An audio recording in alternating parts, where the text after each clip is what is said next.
প্রিয় দর্শক শ্রোতাবৃন্দ, আপনাদের সবাইকে সমুখে শান্তি পারাবার অনুষ্ঠানে শুভেচ্ছা এবং সাদর আমন্ত্রণ জানাচ্ছি। বরাবরের মতো মাসিক এই অনুষ্ঠানে আজকে ৩৯তম পর্ব। এই পর্বে আমাদের সঙ্গে যুক্ত আছেন এজাজ ইউসুফী। আমরা এজাজ ইউসুফীকে চিনি বিচিত্রভাবে। এজাজ ইউসুফী মূলত ব্যক্তিগতভাবে আমার সঙ্গে পরিচয় প্রায় ৪০ বছরের, সেটি কাজের মাধ্যমে। এজাজ ইউসুফী লিরিক পত্রিকার সম্পাদক, চট্টগ্রাম থেকে বের হওয়া লিরিক পত্রিকা, এইটি সম্পাদক এজাজ ইউসুফী। এবং আমরা যারা লেখালেখি কিংবা পত্রপত্রিকার সম্পাদনার সঙ্গে যুক্ত, সাহিত্যের জগতের সঙ্গে যুক্ত, তারা এজাজ ইউসুফীকে বিচিত্রভাবে দেখেছি। তার বিশেষ করে লিরিক পত্রিকার আখতারুজ্জামান ইলিয়াস সংখ্যা, উত্তর আধুনিক কবিতার সংখ্যা, এইসব সংখ্যা দিয়ে তিনি আমাদের কাছে একজন যশস্বী, প্রতিষ্ঠিত এবং অত্যন্ত রুচিশীল নির্বাচিত সম্পাদক। সম্পাদকদের সম্পাদক বলবো তাকে আমি। এইটা তার একটা দিক, আমরা সবাই সেটা জানি। তারপরেও দুই বাংলায় যারা আছেন, এই প্ল্যাটফর্মে যুক্ত হয়েছেন, তারা সবাই জানবেন যে তার একটি লেখক সত্তাও আছে। তিনি কবিতা লেখেন, কবি এজাজ ইউসুফী। এবং কবিতা তত্ত্বে তার উত্তর আধুনিক চিন্তা একটা বিশেষ দৃকপাত তৈরি করেছে বাংলাদেশের সাহিত্য চর্চায়। সেটির নেতৃত্ব দিচ্ছেন এবং দিয়েছেন আমি বলবো এজাজ ইউসুফী। তিনি উত্তর আধুনিক যে কবিতা, এইবার গত বছর বইমেলায় একটি ধাউস লিরিকের সংখ্যা বেরিয়েছে, এটাই লেটেস্ট সংখ্যা, এবং সেটি খুব আলোচিত হয়েছে বিভিন্নভাবে। তা আমরা এজাজ ইউসুফীর সঙ্গে আলাপ করে, আমার কথা বেশি নেই। আমরা আসলে ইউসুফী ভাইকে, এজাজ ভাইকে বিভিন্নভাবে আমি দেখেছি। অত্যন্ত ইন্ট্রোভার্ট, স্বল্পভাষী এবং খুব দায়িত্বশীল একজন মানুষ। উনি একটু পাদপ্রদীপের আলো বলতে বুঝি আমরা। উনি ফেম এইসবের দিকে যান না, মিডিয়ার মুখোমুখি খুব একটা বেশি হন না। উনি নিজের মতো চলেন, নিরিবিলি নিভৃতচারী মানুষ। আমরা তাকে আজকে এই অনুষ্ঠানে পেয়ে অত্যন্ত আনন্দিত এবং তার প্রতি আমরা ভালোবাসা, শ্রদ্ধা এবং কৃতজ্ঞতা জ্ঞাপন করছি। আপনাকে অভিনন্দন এজাজ ভাই। হ্যাঁ, আপনাকে অভিনন্দন। সমুখে শান্তি পাড়াবার লেখক, সম্পাদক, প্রকাশক আড্ডার ৩৯তম পর্বে আমাকে সম্পৃক্ত করেছেন, এই জন্য আপনাকে এবং আপনার গোষ্ঠীকে অভিনন্দন, শুভেচ্ছা জানাচ্ছি। সঙ্গে সঙ্গে এই পর্বটি যারা দেখছেন তাদেরও শুভেচ্ছা। বিশেষ করে আপনাকে কৃতজ্ঞতা জানাই। দীর্ঘদিন পরে এই ধরনের কোনো অনলাইনে সংযুক্ত হয়েছে আমি। তো এই হচ্ছে আমার প্রাথমিক বিষয়। আর একটি বিষয়, আজকে আমাদের একটি এমন ভালো দিনে আমার এই অনুষ্ঠানটি হচ্ছে যে আজকে আমাদের জাতীয় কবি কাজী নজরুল ইসলামের ১২৫তম জন্ম জয়ন্তী। আমাদের এই বিদ্রোহী কবি এবং আমাদের জাতীয় কবির প্রতি শ্রদ্ধা জানাচ্ছি, এবং সঙ্গে সঙ্গে আপনাকে ধন্যবাদ জানাই যে আমাকে এই অনুষ্ঠানে উপস্থাপন করবার জন্য। ধন্যবাদ এজাজ ভাই। আসলে এই আমরা এটা বুঝতেই পারি উনি কতটা শিল্প, সাহিত্য, সংস্কৃতি সচেতন মানুষ।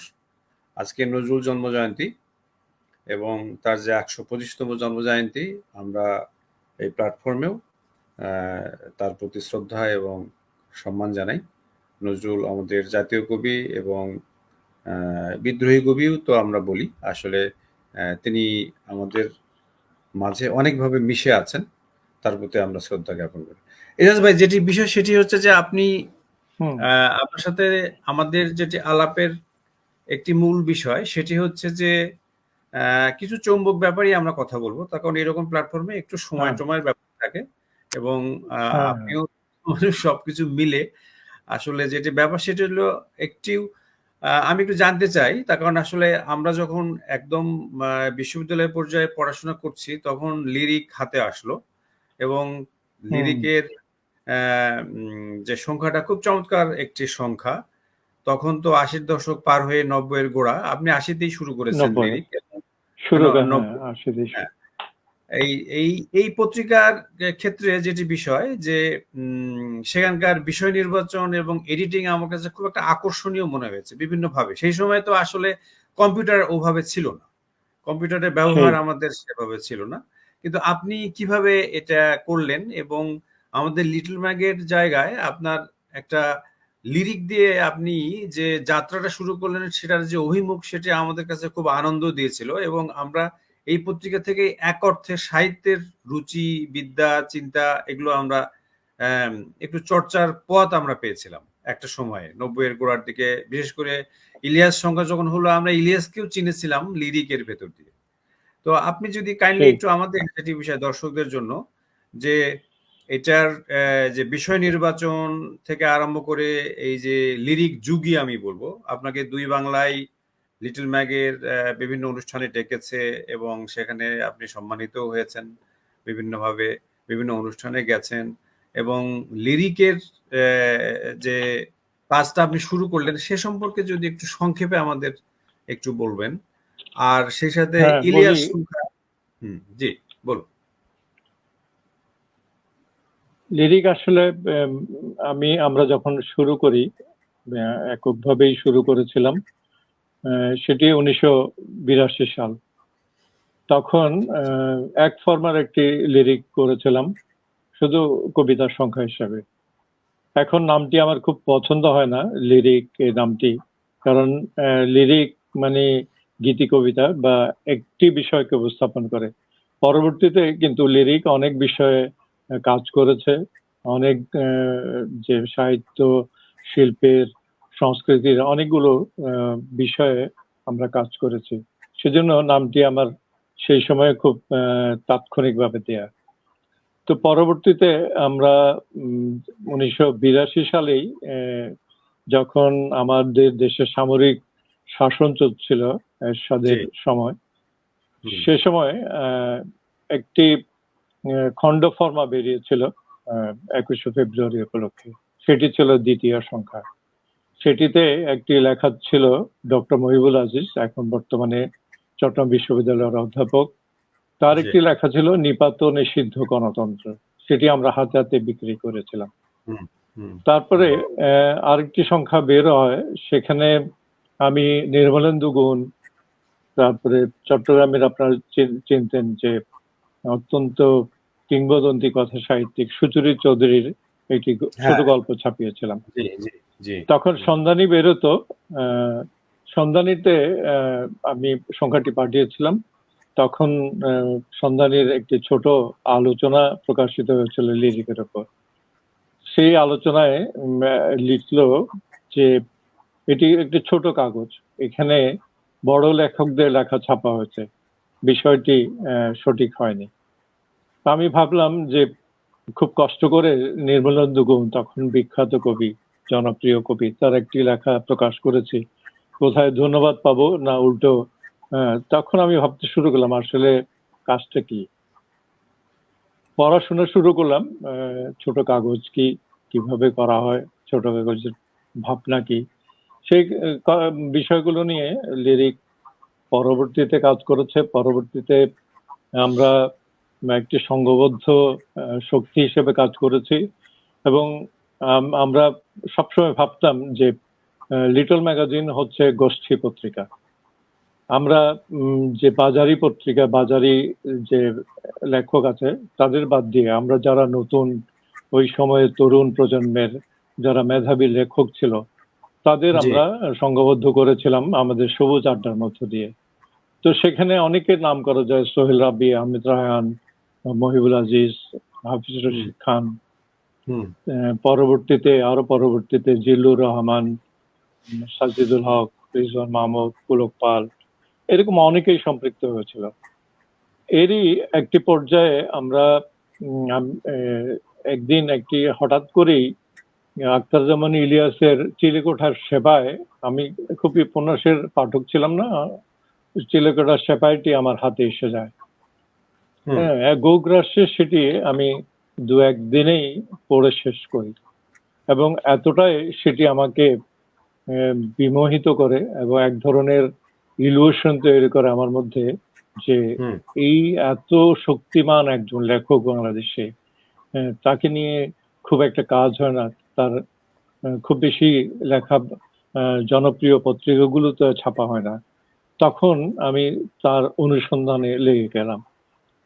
দেখলাম শুধু ওই একটি উপন্যাস আর কিছু গল্প এবং কিছু তার প্রবন্ধ, এগুলি সংগ্রহ করলাম, সংগ্রহ করে পাঠ করলাম। পাঠ করার পর বিশেষ করে তার ছোট গল্প পাঠ করে আমার আরো বেশি তার প্রতি একটি আকৃষ্টতা জন্ম হয় এবং সেই সময় 88 সাল থেকে কাজটা শুরু করেছিলাম এবং পরবর্তীতে সেটি প্রায় 3-4 বছর সময় লেগেছে। আপনি জানেন যে প্রযুক্তির এত উৎকর্ষ ছিল না, যদিও কম্পিউটার ছিল, কম্পিউটার কম্পোজ হতো, কিন্তু প্রিন্ট করা, সেই সময় বিজ্ঞাপন জোগাড় করা প্রায় বড় একটি সংখ্যায় হয়েছিল, সেটি 300 পৃষ্ঠার কাছাকাছি এবং অনেক সমস্যা ছিল। সেগুলো কাটিয়ে 1992 সালে যখন ইলিয়াস সংখ্যা প্রকাশ করি, তখন হ্যাঁ, তখন দুবাংলাতেই, বাংলাদেশ এবং পশ্চিমবঙ্গে খুব ব্যাপক একটা প্রতিক্রিয়া হয়। অনেকেই, অধিকাংশই খুব ভালো প্রতিক্রিয়া ছিল, আবার বিপরীত প্রতিক্রিয়াও আমি পেয়েছি। আর লেখালেখি সংগ্রহের ক্ষেত্রে প্রথমে যেটি হয়েছিল যে তার উপর লেখা পাওয়া কঠিন বিষয় ছিল। তো সেই কঠিন বিষয়কে তখন এরকম মোবাইলের যুগও ছিল না, ফোনের যোগাযোগ ব্যবস্থা ছিল দুর্বল, শুধু চিঠি যোগাযোগ, চিঠি চালাচালির মাধ্যমেই। আর ঢাকার সঙ্গেও আমাদের চট্টগ্রামের যোগাযোগ খুবই বাজে একটা অবস্থা ছিল। সেই সবকিছু বাদ দিয়ে শুধুমাত্র চিঠির মধ্য দিয়ে আমি চেষ্টা করেছিলাম যে ইলিয়াস সংখ্যাটি করবার জন্য। এবং আপনারা জানেন যে তার একটি বিখ্যাত যে সাক্ষাৎকার, দীর্ঘ সাক্ষাৎকার, যেটি শাহাদুজ্জামান নিয়েছিলেন সেই সময়। তো তাকে আমি বলেছিলাম যে পরিসর কোনো বিষয় নয়, ইলিয়াস ভাই যতক্ষণ বলবেন তার সমস্ত কথাকে আমরা আমাদের লিরিকের মধ্য দিয়ে তুলে ধরতে চাই, এবং সেই কাজটি হয়েছিল খুব ভালোভাবে। আর যেটি বিষয় যে ইলিয়াস ভাই ছিলেন খুবই, আপনি বলেছেন যে অন্তর্গত প্রকৃতির মানুষ, ইন্ট্রোভার্ট ধরনের মানুষ, তাকে রাজি করানো, কাজ করা, বলতে গেলে তার মতের বিরুদ্ধে গিয়ে আমি কাজটি শুরু করেছিলাম। এবং চিঠিপত্র লেখালেখি পশ্চিমবঙ্গে বিশেষ করে আমাকে সেই সময় অত্যন্ত সাহস জুগিয়েছিলেন অধ্যাপক শিবনারায়ণ রায়, যিনি ইলিয়াসের একজন খুব ভক্ত পাঠক ছিলেন এবং তার লেখা সম্পর্কে সেখানে রিভিউ প্রকাশিত হয়েছিল। তো তাকে জিজ্ঞাসা পত্রিকা, তো জিজ্ঞাসা সম্পাদক তাকে পাই, ওই তার সহযোগিতা পাই। পশ্চিমবঙ্গে অনেকের লেখায় আমি সে সময় সংগ্রহ করতে পেরেছিলাম, অনেকের কাছেই চিঠিপত্র পাঠিয়েছিলাম, কিন্তু সেভাবে সাড়া পাওয়া যায়নি। তো বিশেষ করে কয়েকটি লেখা ছিল, যেমন একটি লেখা ছিল শুধুমাত্র একটি গল্প গ্রন্থ নিয়ে, যে হাসান আজিজুল হকের। সে সময় তিনি অত্যন্ত লব্ধ প্রতিষ্ঠিত বাংলাদেশে, হাসান আজিজুল হক, তার লেখাটি তার অনুমতি ছাড়াই আমি ছাপিয়ে দিয়েছিলাম। এবং পরবর্তীতে যখন 1992 সালে সেটি প্রকাশ হয়, তিনি যখন তার কাছে কপি পাঠায়, তিনি একটি চিঠি লিখেছিলেন। চিঠিটি আমি একটু শোনাবো আপনাকে কয়েকটি। যে প্রিয় বরশু, আপনার চিঠি এবং 2 কপি লিরিক যথাসময়ে পেয়েছি, উত্তর দিতে দেরি হলো। আমার সঙ্গে কোনো যোগাযোগ না করেই আমার একটি লেখা ছেপেছেন বলে আমি একটু ক্ষুণ্ণ হয়েছিলাম ঠিকই, তবে আপনার চিঠি এবং লিরিক পাওয়ার পর এখন আর দুঃখ নেই। আমার ক্ষোভ তো নয়, আফসোস বলতে পারেন। ইলিয়াসের একটি মাত্র প্রথম গল্পগ্রন্থ নিয়ে আমার গবেষণা, তারপরে ইলিয়াস কত এগিয়ে গেছেন, কঠিন পরিশ্রমে ইঞ্চি ইঞ্চি করে পাথর কেটে নিজের পথ তৈরি করেছেন। আর সেই দুর্গম সুকঠিন পথযাত্রা নিয়ে অনেক আগে অনেক কথা বলার ছিল। কি জানি, যদি যোগাযোগ করতেন তবে নতুন কিছু হয়তো লিখতে পারতাম। যাই হোক, আপনার প্রতি আমি একটু অসন্তুষ্ট নয়, এবং বরং লিরিক হাতে পাওয়ার পর অসম্ভব কৃতজ্ঞই। দেশের একজন অগ্রগণ্য অসামান্য লেখকের কাজের সুসম্পন্ন পরিচয় দেশের মানুষের কাছে হাজির করেছেন। আপনি সকলেরই কৃতজ্ঞ ভাজন হবেন। ইলিয়াস সংখ্যা লিরিক লিটল ম্যাগাজিনের পথ চলার ইতিহাসে একটি ল্যান্ডমার্ক হয়ে থাকলো। আপনাদের পরিশ্রম, মনন, মেধা, সততার পাতায় পাতায় আঁকা রইল। আমি আপনাকে সমস্ত অন্তর থেকে অভিনন্দন জানাই। এটি এত অসাধারণ একটি অ্যাপ্রিসিয়েশন ছিল আমার জন্য যে ভাবতেই পারছিলাম না যে হাসান আজিজ এইভাবে লিখবেন। হয়তো তাকে জানালে তিনি লিখতেন কিনা বিষয়টি সঠিক নয়। যেমন অনেকেই আমি যোগাযোগ করেছিলাম, তখন কায়েস আহমেদ বেঁচে ছিলেন, তার কাছে গিয়েছিলাম। তার ভাই খালিকুজ্জামান ইলিয়াস, তিনি সময় অভাবে লেখা দিতে পারেননি। তারপর যিনি একটি মাত্র ব্যক্তি ঢাকায় আমাকে অসাধারণভাবে সহযোগিতা করেছিলেন, সেটি হচ্ছে সুশান্ত মজুমদার, কথা সাহিত্যিক। হ্যাঁ, তিনি একটি লেখা তৈরি করেছিলেন আমাকে দেওয়ার জন্য। তো সেটি পাঠক সমাবেশ, শাহবাগের মোড়ের ছোট্ট পাঠক সমাবেশে, সেখানেই আমার লেখাগুলো রাখা হতো এবং সেখান থেকে আমার এক বন্ধু সংগ্রহ করে চট্টগ্রামে পৌঁছে দিতেন। তো সেই লেখাটি তখন আজকের কাগজ খুব ভালো কাগজ, সাহিত্যের পাতা অনেক বড় সাহিত্যের পাতা করে। দেখলাম লেখাটি শেষ হওয়ার পর সুশান্ত দার সঙ্গে ল্যান্ড ফোনে যোগাযোগ হলো। তিনি বললেন লেখাটি আমি বিজুকে দিয়েছি, সেটি সংগ্রহ করে নেব। কিন্তু পরবর্তী সপ্তাহে দেখা গেল লেখাটি আজকের কাগজ ছাপা হয়ে গেল। আমি খুব ক্ষুব্ধ হলাম, এবং কাজটি করেছিলেন সে সময়ের আরেকজন লিটল ম্যাগাজিন সম্পাদক, আমাদের শ্রদ্ধেয় আনোয়ার আহমেদ। তো এই ধরনের অসহযোগিতা হয়েছিল, কিন্তু অনেকেই তার উপর লেখা দিয়েছেন এবং অনেকগুলো লেখা আমি ভারত থেকে পেয়েছি। তো সব মিলিয়ে কাজটি খুব ভালো হয়েছিল। একটি কথা এখানে বলি যে 2000 সালে লিরিকের 1.5 যুগ পূর্তি উপলক্ষে আমি আমন্ত্রণ জানিয়েছিলাম সেই জিজ্ঞাসা পত্রিকার সম্পাদক শিবনারায়ণ রায়কে। হ্যাঁ, তিনি চট্টগ্রামে এসেছিলেন সে সময় 2000 সালে, এবং আমরা একটা সেমিনার করেছিলাম। সেমিনারের পর তিনি আমার বাসায়, বৌদি সহ ছিলেন, আমার বাসায় আড্ডায় তিনি আমাকে প্রশ্ন করেছিলেন, যেটির উত্তর আমি দিতে পারিনি। তিনি প্রশ্ন করেছিলেন যে তোমরা জানো যে লিরিকের মধ্য দিয়ে তোমরা আসলে কোন কাজটি করতে পেরেছো, ভালো বড় কাজটি কি ছিল?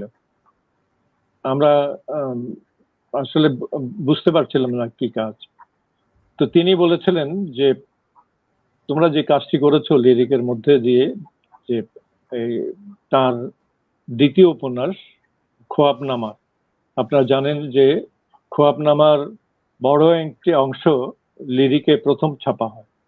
পরবর্তীতে আপনারা দেখবেন যে লিরিকে যে খসড়া লেখাটি ছাপা হয়েছিল, অনেকটা জবরদস্তি করে এই লেখাটা ছেপেছিলাম, তার সম্মতি খুব ছিল না। পরবর্তীতে তিনি তার যে বইটি প্রকাশিত হয়েছে সেটি অনেক পরিমার্জন করে, অনেক সংশোধন করেই প্রকাশিত হয়েছে। তো সেই কথাটিও অত্যন্ত গুরুত্বপূর্ণ ছিল যে আমরা তার খোয়াবনামা উপন্যাসের প্রথম অংশের প্রকাশক ছিলাম। আরেকটি কথা বলতে হয়, 1993 সালে প্রথম all India little magazine conference হয় কলকাতার শিশির মঞ্চে। সেখানে লিরিককে সেই কাজটির জন্য সম্মাননা দেওয়া হয়েছিল লিটল ম্যাগাজিন লাইব্রেরি ও গবেষণা কেন্দ্রের পক্ষ থেকে, এবং আমার সৌভাগ্য হয়েছিল সেই অনুষ্ঠানে আমরা উপস্থিত ছিলাম। এবং আরেকটি আমার জন্য খুব বড় প্রাপ্তি ছিল, সেটি হচ্ছে কথা সাহিত্যের আরেক কিংবদন্তি অমিয় ভূষণ মজুমদারের হাত থেকে আমি সেই পুরস্কার এবং সম্মাননা পত্র গ্রহণ করতে পেরেছিলাম। এই হচ্ছে লিরিকের ইলিয়াস সংখ্যা এবং প্রথম দিককার বিষয়। পরবর্তী বিষয় উত্তরাধুনিকতা, সেটি আপনার সঙ্গে হয়তো পরবর্তীতে আলাপ করতে পারি। কিন্তু যেটি বিষয় সেটি খুব ইন্টারেস্টিং ব্যাপার আর কি, এবং আমি শুনে খুব মানে আনন্দিত হচ্ছি এটা যে হাসান আজিজুল হকের যে চিঠিটা একটা চমৎকার মূল্যায়ন ধর্মী একটা খুব দারুণ একটা এই ইলিয়াস সম্পর্কে একজন অনুজ লেখক সম্পর্কে তিনি যে সেই সময় তার যে মত প্রকাশ করছেন, এটা খুবই মানে আগ্রহোদ্দীপক একটা ব্যাপার। এবং এখানে আপনি পড়ে শোনালেন তার সেই চিঠি। এই চিঠি অবশ্য অনেক চিঠিপত্র তার ছাপা হয়েছে, কিন্তু এইটা আমি প্রথম এবং নতুন লাগলো লেখাটা ইলিয়াস হাসান আজিজুল হকের। আর এই চিঠিপত্রগুলো আপনাকে একটা ইনফরমেশন দেই যে খড়িমাটি থেকে একটি বই প্রকাশ হয়েছে, সেটির নাম হচ্ছে আখতারুজ্জামান ইলিয়াসের সাক্ষাৎকার ও বিবিধ। হ্যাঁ, এটি আরেকটি, এই সংকলনটিতে আরেকটি ছাপা হয়েছে সম্পাদিত এই গ্রন্থে। এটির একটি পর্ব হচ্ছে যেসব প্রশ্নের উত্তর আখতারুজ্জামান ইলিয়াস দেননি। এরকম আমার লিখিত 42টি প্রশ্ন ছিল তার কাছে, যেগুলোর উত্তর তার কাছ থেকে পাওয়া হয়নি। আমরা শুধু তার কীর্তিকে মূল্যায়ন করতে চাইনি, তিনি অনেক বিষয়ে তার অভিমত দিতে গিয়ে কোথাও তিনি তার স্থান থেকে সরেই গিয়েছিলেন বলা যায়। অনেক বিষয়, যেমন গান্ধী ছবিটি নিয়ে তিনি একটি বিরূপ মন্তব্য করেছিলেন, সেটি বিষয়ে একটি প্রশ্ন ছিল। এবং এই ধরনের অনেকগুলো প্রশ্ন আমি তাকে করেছিলাম, যেগুলো তাকে খুব ভালোভাবে নিবিড়ভাবে পাঠ করার পরে তার যে সমস্ত মনে হয়েছিল যে তার কম কিছু আছে তার ভাবনার মধ্যে, সেগুলো সম্পর্কে আমি তাকে প্রশ্ন করেছিলাম, কিন্তু সেগুলো পাওয়া যায়নি। যেমন আপনারা জানেন যে যুগলবন্দি যে গল্পটি, সেটিতে আসগরকে একটি কুকুরের কুকুরের পর্যায়ে দেখানো হয়েছে। তো আমি প্রশ্ন করেছিলাম তাকে, আপনার যুগলবন্দি গল্পে বুর্জোয়া সমাজ অভিমুখে যাত্রাকারী মধ্যবিত্ত পরিবারের আসগরের ঠিক রেখে সামনের অক্ষরগুলোকে পরপর পেছনে এনে বুর্জোয়ার অ্যালসেশিয়ান কুকুরের নাম রেখেছেন অর্গাস। এটির দ্বারা মানুষের মানবতাকে ইতর পশুর পর্যায়ে নামিয়ে এনেছেন বলে মনে করি। আপনি কি বলেন? তো এই ধরনের অনেকগুলি প্রশ্ন ছিল, যেগুলো উত্তর তার কাছে পাওয়া যায়নি। এবং যে সমস্ত চিঠিপত্র আমার সংগ্রহে ছিল, ইলিয়াস ভাইয়ের অনেকগুলো চিঠি এই সংকলনে, সেটি আমি ছাপানোর চেষ্টা করেছি। তো আমরা আসলে যেটি বিষয় সেটি হচ্ছে যে এটা আপনি ঠিকই প্রশ্নগুলো আসলে ইলিয়াসের লেখার মধ্যে আমরা তো আপনার ওই পত্রিকার মধ্যে প্রথম পেয়েছি। এবং সত্যিকার অর্থে যেটি ব্যাপার সেটি হলো ইলিয়াস নিয়ে এখন তো অনেক গবেষণা হচ্ছে, মূল্যায়ন হচ্ছে। তিনি বাংলাদেশের এখন প্রসিদ্ধ লেখক বলা যায়। তিনি সব বিশ্ববিদ্যালয়ে এখন পাঠ্য, এবং সমস্ত বিশ্ববিদ্যালয়ে তাকে পড়ানো হয়, এবং সেখানে যে যারা গবেষণা করছে তারা আপনার ইন্টারভিউটাকে ব্যবহার করছে, এবং প্রায় সব থিসিসের মধ্যেই ওই ইন্টারভিউটাই ঘুরে ঘুরে ঘুরে ঘুরে বিভিন্নভাবে এসছে। সুতরাং শিবনারায়ণ রায়ের যে মূল্যায়ন, সেটা একদম একেবারে কারেক্ট কথাই আমার মনে হয়। কিন্তু খুব অনুতাপের বিষয় হচ্ছে, দুঃখের বিষয় হচ্ছে যে যারা ব্যবহার করে সেটি শুধুমাত্র সাধুজ্জামানকে আলাদা করে বই প্রকাশ, কথা পরম্পরার রেফারেন্স গুলি দেওয়া হয়, কিন্তু এটি যে প্রথম লিরিকে এবং এটির ছাপানোর পেছনে একটি ছোট কাহিনী আছে, সেটি ওই আখতারুজ্জামান ইলিয়াসের সাক্ষাৎকার ও বিবিধ, এটা খড়িমাটি থেকে প্রকাশিত হয়েছে। তো এটির মধ্যে আছে, আমি লিখেছি সেগুলি। এবং চিঠিপত্রের মধ্য দিয়ে যে সাদুজ্জামানের সঙ্গে আমার প্রথম কিভাবে যোগাযোগ বা সে এসে কিভাবে যোগাযোগ করে এবং এই সাক্ষাৎকার নেয়ার যে পেছনের কথাগুলো সেগুলো আমি তুলে ধরার চেষ্টা করেছিলাম। আচ্ছা আচ্ছা, না এটা আমাদের খুব ইন্টারেস্টিং বিষয়। তাহলে আমরা খড়িমাটির প্রকাশক মনিরুল মনির, তার সাথে আমরা যোগাযোগ করবো। এটা বেরিয়েছে অবশ্য আমি জানতাম না ওটা, এটা আমাদের এটা বেরিয়েছে আপনার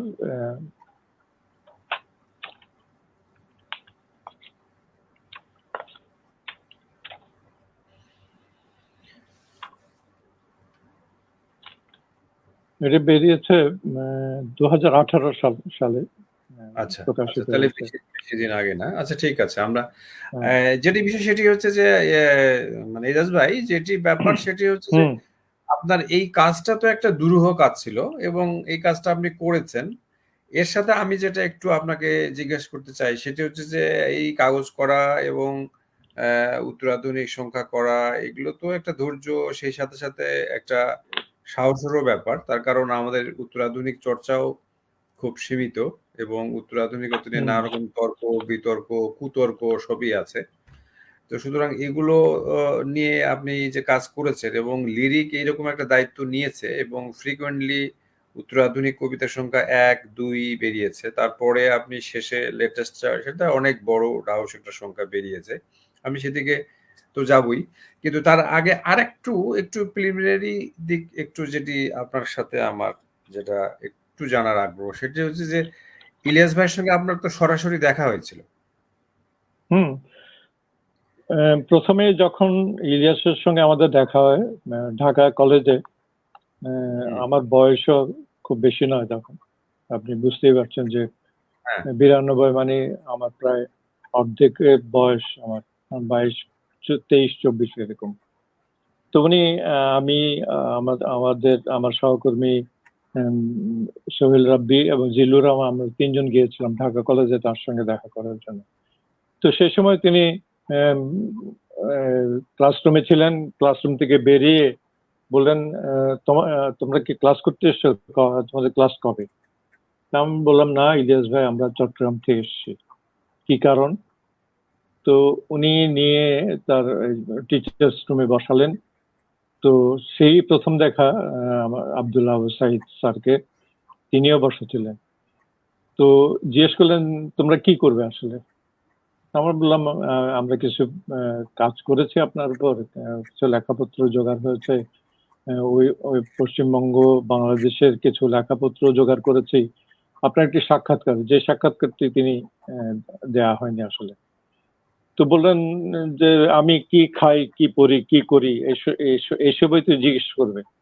আমি বললাম, না, আপনি আমরা আপনার বাসায় যেতে চাই, গেলে আপনার সঙ্গে সামনাসামনি কথা হবে। বলে যে বাসায় আসার প্রয়োজন নেই, এক কাজ করো, তোমরা লিখিত আকারে প্রশ্নগুলো দাও, আমি সেটি জানাবো।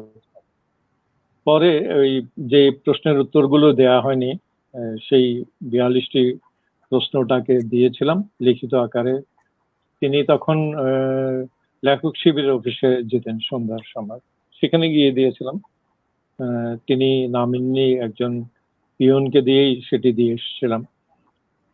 পরবর্তীতে একদিন সাদুজ্জামান এসে আমার বাসায়, সাদুজ্জামান তখন চট্টগ্রাম মেডিকেল কলেজে পড়তেন, তো এসে দেখা করলেন, বললেন যে ইলিয়াস ভাইও বলেছেন যে তার একটি সাক্ষাৎকার তিনিই করবেন। আমি বললাম, ঠিক আছে, আপনি করেন। এবং করতে গিয়ে তাকে বললাম, তাকে আমাদের সবুজ হোটেলের একজন সঙ্গী মাসুজ্জামান, তাকে সঙ্গে দিয়ে 3টি তখন আপনার ম্যাক্সেল ক্যাসেট ছিল 90 মিনিটসের, সেগুলো দিয়ে তাকে ঢাকায় পাঠালাম এবং তার পরবর্তীতে সেই সাক্ষাৎকারটি ছাপা হয়েছে। তো এই কাগজটি বের হওয়ার পরে 750 কপি করেছিলাম, বিপুল পরিমাণে বিক্রি হয়েছে আমার উভয়বঙ্গে, বিশেষ করে পশ্চিমবঙ্গে, এবং নানা দিক থেকে আমি একটা পজিটিভ পাচ্ছিলাম। আপনারা জানেন যে 80 দশকে তার বিরুদ্ধে অশ্লীলতার অভিযোগ করা হতো, তার চরিত্ররা নোংরা ভাষায় কথা বলে, হ্যাঁ, খুব বাজেভাবে স্ল্যাং ইউজ করে। তো এগুলো নিয়ে শুদ্ধ যে সরকারি, আমি বলবো যে সরকারি যে সাহিত্য চর্চা ছিল বা সেগুলো যারা পরিচালিত করতেন তাদের বিরুদ্ধেই এই কাজটি বলা যায় ওই সময়ে। তো একটি কপি পাওয়ার পর সে সময় হুমায়ুন আজাদ সম্ভবত তিনি একটা কলাম লিখতেন সেই আজকের কাগজেই। তো তিনি একটি আলোচনা লিখেছিলেন সেটির উপর। একটি জায়গায় এসে লিখেছিলেন যে সীমাবদ্ধ অঞ্চলের সীমাবদ্ধ ভাষার সীমাবদ্ধ লেখককে নিয়ে এরকম একটি ঢাউস সংখ্যা করার কি কারণ থাকতে পারে। তো এই একটা অভিজ্ঞতা। আর একটি অভিজ্ঞতার কথা বলতে হয়, সেটি ছিলেন জানেন যে আরেক বিপ্রতীপ কথা সাহিত্যিক কায়েস আহমেদ, অকালেই তিনি চলে গেলেন। তার সঙ্গে উইলস লিটল ফ্লাওয়ার স্কুলে গিয়ে দেখা করেছিলাম। দেখা করার পর তিনি তো প্রচন্ড ক্ষেপে গেলেন, বললেন সে কোনো লেখক না, তাকে নিয়ে এসব করার কি প্রয়োজন। অনেক করে শান্ত করলাম আমরা, শান্ত করার বললাম যে কায়েস ভাই, যে আপনি যেটি মনে করেন যে উনি লেখক না, এই কথাটি লিখেন। তো দুর্ভাগ্যের বিষয় হচ্ছে যে ইলিয়াস সংখ্যা প্রকাশের কিছুদিন পরেই তিনি খুব দুঃখের বিষয় যে আত্মহনন করেন। এবং ইলিয়াসের তো তাকে নিয়ে একটা লেখা আছে, প্রবন্ধ আছে, খুব মূল্যবান একটা প্রবন্ধ কায়েস আহমেদ নিয়ে। হ্যাঁ, তো যাই হোক আর কি, খুব পরে আপনারা হ্যাঁ দেখতে পারেন যে আপনারা মানে যে অনেকেই পরবর্তীতে তাকে নিয়ে ঝাঁপিয়ে পড়ে, অনেক কাজ হচ্ছে, কিন্তু আমরা চট্টগ্রাম থেকে কাজটি করেছিলাম বলেই হয়তো, অথবা সেটি পাওয়া যায় না বলে, হ্যাঁ, যে কাজটি আমরা করেছিলাম সেটির কিন্তু যে একটি সামগ্রিকভাবে একটি মূল্যায়ন হওয়ার কথা ছিল, সেটি বোধহয় হয়নি জাতীয় পর্যায়ে। এটা অবশ্য ঠিকই, কারণ আসলে ওই এটা যখন ওই বই হয়ে গেছে তারপরে বই থেকেই সবাই রেফার করছে, কিন্তু ইলিয়াসের আমরা যখন 92-93 সালে এই সংখ্যাটা পাই, আমি কিন্তু ইলিয়াস সংখ্যাটা হাসান আজিজুল হকের বাসা থেকেই নিয়েছিলাম প্রথম, আপনার স্বাক্ষরিত হাসান আজিজুল হকের কাছে যেটা পাঠিয়েছিলেন। তো এবং ওই তখনই আপনাকে আমি চিনি এবং তখন থেকেই, এবং ওই হাসান স্যার খুব বলছিল যে ওরা খুব খেটে খুঁটে কাজটা করেছে, একটা দারুণ ইন্টারভিউ নিয়েছে। এবং আমি তো ওইটা পড়ে, এবং যে চমৎকার ভাবে ছাপা হয়েছে এবং যে সাবটাইটেল গুলো আপনি দিয়েছিলেন, সাবটাইটেল দিয়ে দিয়ে একটা একটা করে যে ব্যবচ্ছেদ করার যে জায়গাগুলো, যে একটা সাহিত্যিক তার যে ক্যামোফ্লাজ, তার যে ভাবনা চিন্তাগুলো কিভাবে তার ফিলসফিটা ডেভেলপ করছে, কিভাবে কতটা জীবনবাদী হলে একজন মানুষ এভাবে। এবং আপনি আসলে সত্যি আমার কাছে বিস্ময় লাগে যে ওই সময় যে এরকম একজন লেখককে এভাবে ধরেছেন, এটা সত্যি সত্যি এটা আপনার এটা করা অনেক দিক থেকে যে কঠিন ছিল। যেমন সে সময় মানে প্রকাশনাটা খুব এক্সপেন্সিভ ছিল, কঠিন ছিল। তো সে সময় প্রায় 50,000 টাকা, ধরেন এই সময় হলে সেটা কত হতে পারে 92 সালে, যে 50,000 টাকা। তো এটা করতে গিয়ে আমাকে অনেকে সহায়তা করেছেন, যেমন কর্ণফুলী পেপার মিলের জেনারেল ম্যানেজার, এখন তো কর্ণফুলী মিল বন্ধই হয়ে গেছে, তিনি কাগজ দিয়েছিলেন। আমি তার কাছে 5 রিম কাগজ চেয়েছিলাম, তিনি 20 রিম কাগজ দিয়েছিলেন আমাকে। বললেন যে আপনারা একটা ভালো কাজ করছেন। ইলিয়াসকে সম্ভবত তিনি পড়েছিলেন, তিনি পাঠক ছিলেন। তো বলে 10 রিম কাগজ বিক্রি করে আপনারা কিছু টাকা পাবেন। এরপরেও হচ্ছিল না। পরে অনেকেই বলে যে লিটল ম্যাগাজিন করতে গেলে বউয়ের স্বর্ণ বিক্রি করতে হয়। তখন আমি নতুন বিয়ে করেছি, হ্যাঁ, তো সে সময় আমার মা আমার স্ত্রীকে একটা ব্রেসলেট দিয়েছিলেন স্বর্ণের 2 ভরি 3 ভরি ওজনের। সেটি নিয়ে আমি চট্টগ্রাম নিউ মার্কেটে একটি স্বর্ণের দোকানে বিক্রি করে দিয়েছিলাম।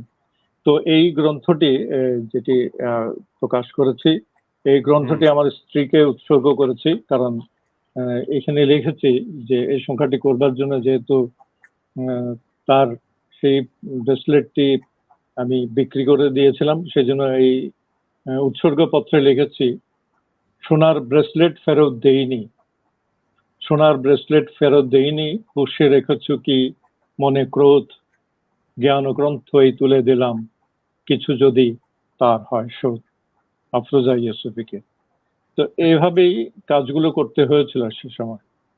আচ্ছা, অনেক বড় স্যাক্রিফাইস। আসলে এটা আমি খুব প্রেইজ করি এবং স্যালুট করি আপনাকে যে আপনি এভাবেই মানে ওই কাজটা করেছিলেন সে সময়ে। এবং আমি তো এটা আমরা তো ওইটা সময়ের ভেতর দিয়ে বেড়ে উঠেছি, আমরা জানি যে কাগজ করা সে সময় কতটা কঠিন ব্যাপার ছিল এবং আর্থিক যে ব্যাপারগুলো আছে, তারপরে যোগাযোগ চট্টগ্রাম থেকে ঢাকা, ঢাকা থেকে চট্টগ্রাম, তারপর বলুন। না, যেমন আমি তখন প্লেটের অনেক দাম। হ্যাঁ, তখন প্লেট ছাপাবার যে প্লেট হতো, সেগুলোর তো অনেক দাম পড়তো। তো ওইগুলি গ্রাইন্ডিং প্লেট বলতো, যেগুলিকে একবার ব্যবহারের পর আবার নতুন করে এগুলি একটু গ্রাইন্ডিং করে আবার ওগুলি দিয়ে এক রং হলে কালো, সাদা কালো হলে ছাপানো যেত আর কি। তো এই আসলে আপনারা দেখবেন যে ওই লিরিক ইলিয়াস সংখ্যাটি ছাপা হয়েছিল আর্থিক সাশ্রয়ের কারণে গ্রাইন্ডিং প্লেটে। এবং তখন 16 পৃষ্ঠা প্রিন্ট করবার মতো মেশিন চট্টগ্রামে ছিল না, শুধু একটি মাত্র পত্রিকা অফিসে ছিল, সেটি হচ্ছে দৈনিক কর্ণফুলী। দৈনিক কর্ণফুলীকে সেখানকার মেশিন ম্যান ছিল, তাকে কোনোভাবে পটিয়ে সেই পত্রিকা থেকে পত্রিকা অফিসের মেশিন থেকে 16 পৃষ্ঠা করে ছাপিয়েছিলাম, যাতে পয়সা বাঁচানো যায় বা কম খরচে করা যায়।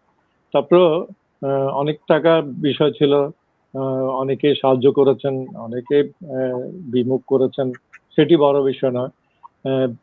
একজন মানে আমি আমার সম্পাদকীয়তে লিখেছিলাম যে বঙ্কিম, রবীন্দ্রনাথ, মানিক বন্দ্যোপাধ্যায় এবং সৈয়দ ওয়ালিউল্লাহর পরে আখতারুজ্জামান ইলিয়াসের স্থান। সে সময় তারুণ্যের কারণে বা কম পড়াশোনার কারণে এরকম একটি বন্ধুত্বপূর্ণ বাক্য আমি লিখতে পেরেছিলাম।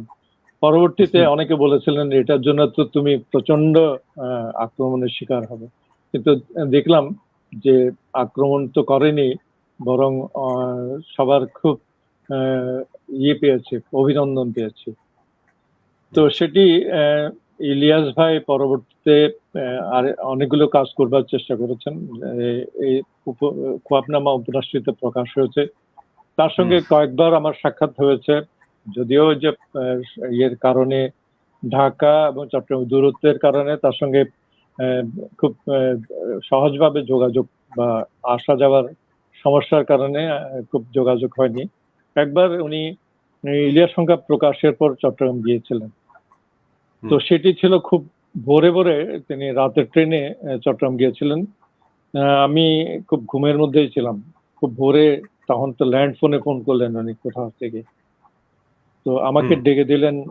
আমার বাবার রুমে ফোনটা ছিল, গিয়ে ধরলাম ঘুম চোখে, তো বললো যে আমি তো চট্টগ্রাম স্টেশন।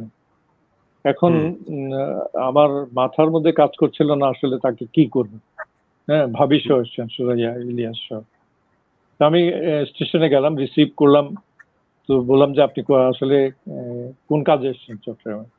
তিনি বললেন আমি একটা উপন্যাস লিখতে চাই চাকমাদের উপর বা আদিবাসীদের উপর, সেজন্য আমি রাঙামাটি, বান্দরবন এই সমস্ত পাহাড়ি জনপদে যাব, সেজন্য আমি এখন আমি খুব বাজেভাবে আর কি তাকে বললাম যে তখন আপনার ইনসার্জেন্সি চলছিল পাহাড়ে, 3টার পরে যাতায়াত বন্ধ হয়ে যেত।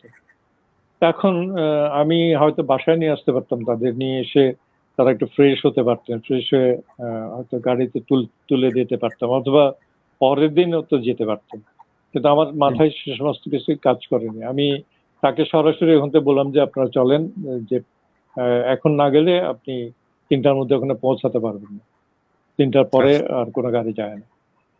তো এটা আমার এক ধরনের পাশ কাটানো ছিল, আজকে স্বীকার করি যে তাকে কোথায় তুলবো, কি করব, এটা একটা সমস্যা ছিল।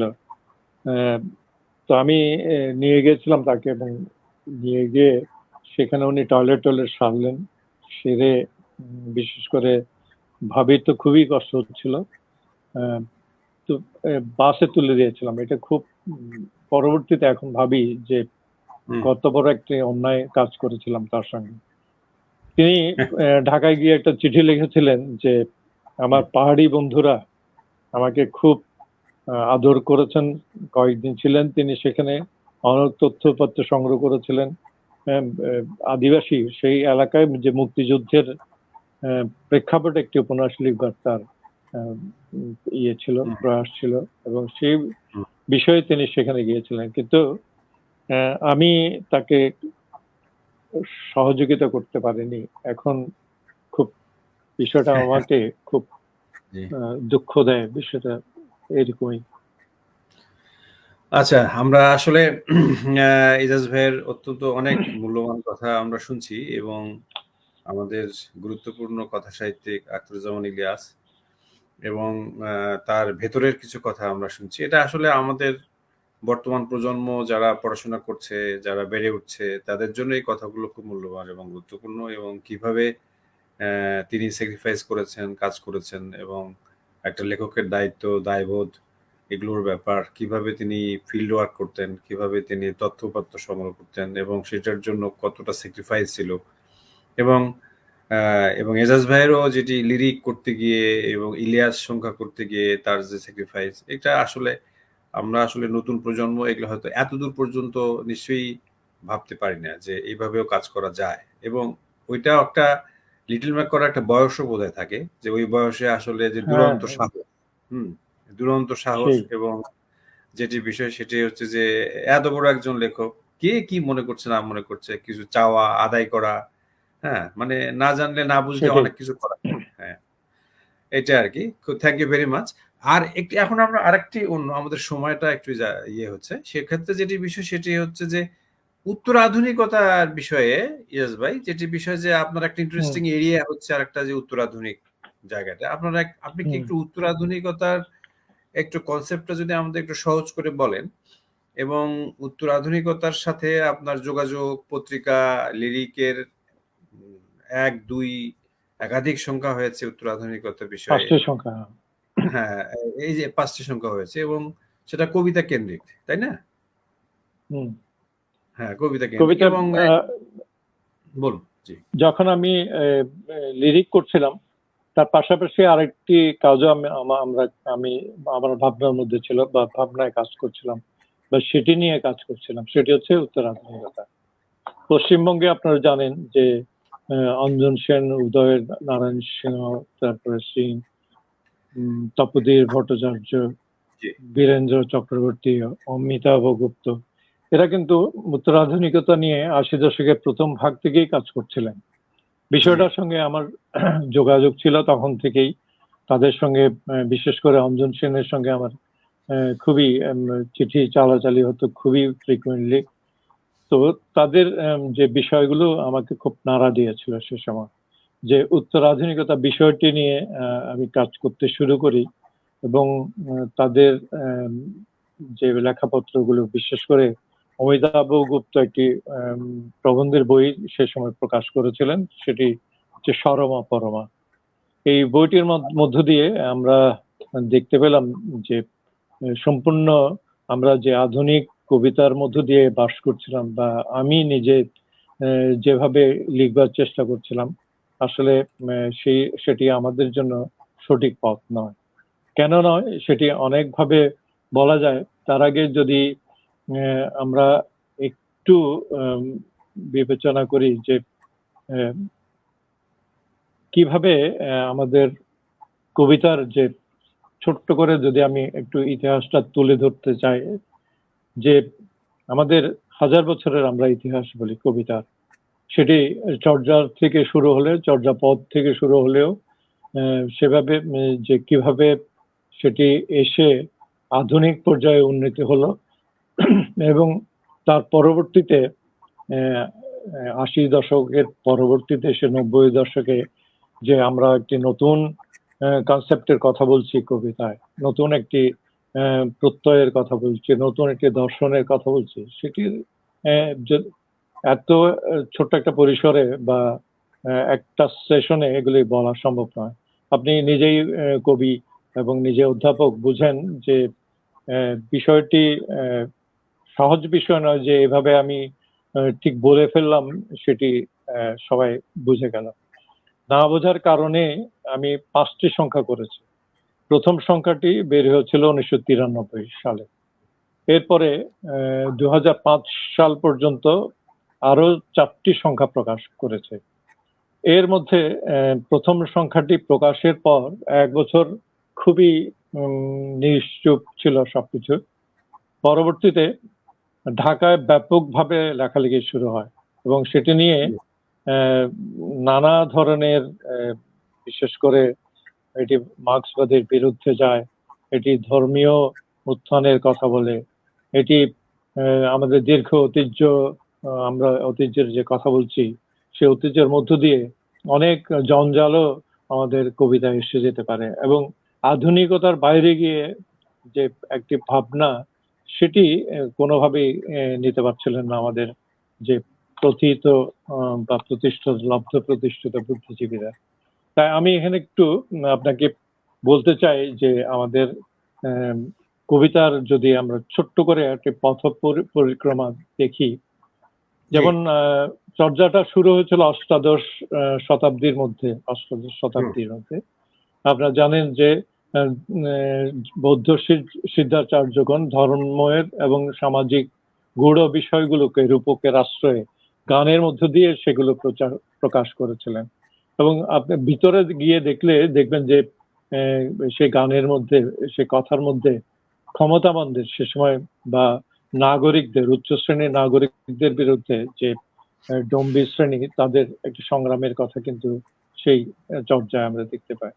এরপরে আমরা যদি আসি মঙ্গল কাব্যে, সেখানে মঙ্গল কাব্যের আপনি অধ্যাপক হিসেবে জানেন যে সূচনা যে বা ভণিতা হয়, সেখানে কিন্তু তখন ইসলামী শাসন ভারতবর্ষে কায়েম হয়েছে। তখন দেখবেন যে সূচনায় বা ভূমিকায় শাসকদের গুণকীর্তন করা হচ্ছে, কিন্তু যত আমরা ভেতরে যাব মঙ্গল কাব্যের, আমরা দেখব যে আমাদের সেই কৃষিজীবী শ্রেণীর সুখ দুঃখগুলো, তাদের দারিদ্র, তাদের অবহেলা বা তাদের নিপীড়ন কিভাবে প্রকাশিত হচ্ছে। এ হচ্ছে মধ্যযুগের যে।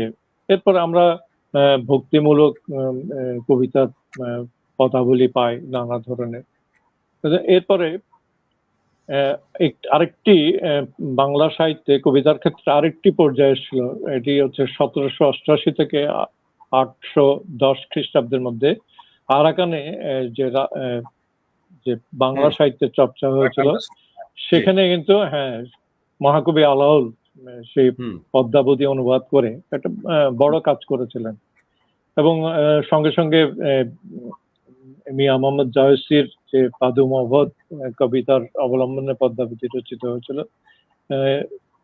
এই সময় আরো অনেক কবি কাব্যের ক্ষেত্রে যে মহাকাব্যিক ধারাটি সেটিকেই চালিয়ে নিয়ে গেছিলেন। পরবর্তীতে আমরা লিরিক্যাল যুগের পাই যে এরপরে বড় বাংলা কবিতায় বড় যে বিপ্লবটি ঘটেছিল সেটি 19বিংশ শতাব্দীর যে মাইকেল মধুসূদনের আগমন এবং তার মেঘনাদ এবং তার নাটকগুলো, মেঘনাদ মহাকাব্যটি, সেটি বাংলা কবিতার একটি মোড় ফিরিয়ে দিয়েছিল এবং এই যে কাজগুলো হচ্ছে কিন্তু বাংলা কবিতার যে পয়ারধর্মী যে ধারা, মাইকেল এসে সেখানে ইউরোপীয় সনেটের আঙ্গিকে সেটিকে ভাঙলেন এবং সেটিতেই মেঘনাদ বধ কাব্য লিখিত হলো। তো আমরা দেখি এরপরে আপনারা জানেন যে ইউরোপীয় রেনেসা বা বাঙালি ইউরোপীয় রেনেসান্সের প্রভাবে অষ্টাদশ ঊনবিংশ শতাব্দীতে আমাদের যে বাঙালি রেনেসাঁ শুরু হয়, সেই বাঙালি রেনেসাঁ আমরা শ্রেষ্ঠ কবি হিসেবে পাই বিশ্বকবি রবীন্দ্রনাথ ঠাকুরকে। বলা হয় যে তিনি একাধারে সঙ্গীতজ্ঞ, ঔপন্যাসিক, নাট্যকার, ছোট গল্পের প্রথম বাঙালি ছোট গল্পের লেখক, চিত্রকর, প্রাবন্ধিক, দার্শনিক, শিক্ষাবিদ কোনটি ছিলেন না। বড় ছিল তার গান।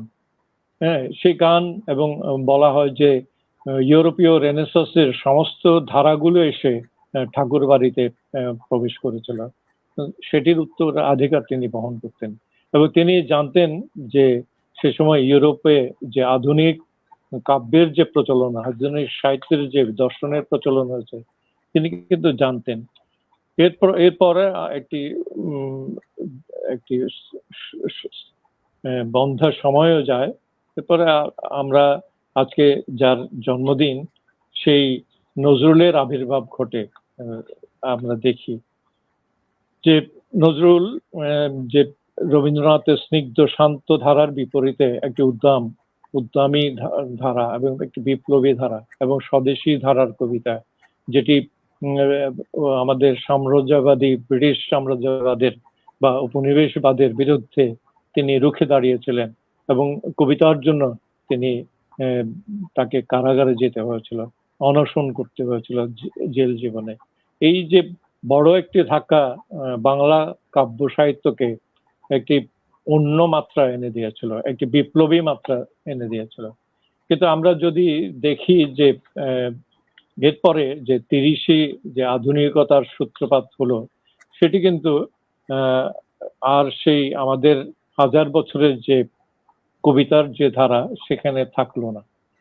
তো আমরা যে পঞ্চপাণ্ডব যে বলি, সেই অমিয় চক্রবর্তী, বুদ্ধদেব বসু, বিষ্ণুদেব, সুধীন্দ্রনাথ দত্ত, জীবনানন্দ দাশ, এখানে জীবনানন্দ হয়তো একটু ব্যতিক্রম, কিন্তু এই 30-এর দশকে যে 5 কবির আবির্ভাব ঘটলো, তারা কিন্তু রবীন্দ্রনাথ থেকে বেরিয়ে যাওয়ার চেষ্টায় এবং আমাদের যে হাজার বছরের ইতিহাস ছিল সেটিকে অস্বীকার করে, যেটি আধুনিকতা যখন ইউরোপে আসে তারাও ট্রেডিশনকে অস্বীকার করেছিল, সেই অস্বীকারের মধ্য দিয়ে তারা নতুন কবিতার চর্চা করতে চেয়েছিলেন, এবং প্রত্যেকে তারা নিজস্ব যে উদ্ভাবন সেটি দিয়ে করতেই পারেননি, বরং পাশ্চাত্য অনুসরণই তারা করেছেন। টি.এস. এলিয়ট, এজরা পন্ড কিংবা বোথলেয়ার দিয়ে তারা বাংলা কবিতাকে সাজাতে গিয়ে তারা এক ধরনের নেতিবাচক কবিতার জন্ম দিয়েছেন, যেটি পাশ্চাত্যে সেই নেতিবাচকতার বা উল্লম্ফনের বা নৃশংসার, জিঘাংসার সে প্রেক্ষাপট তাদের সুদীর্ঘ কবিতার পরিপ্রেক্ষিতেই তারা রচনা করেছিলেন। যেভাবে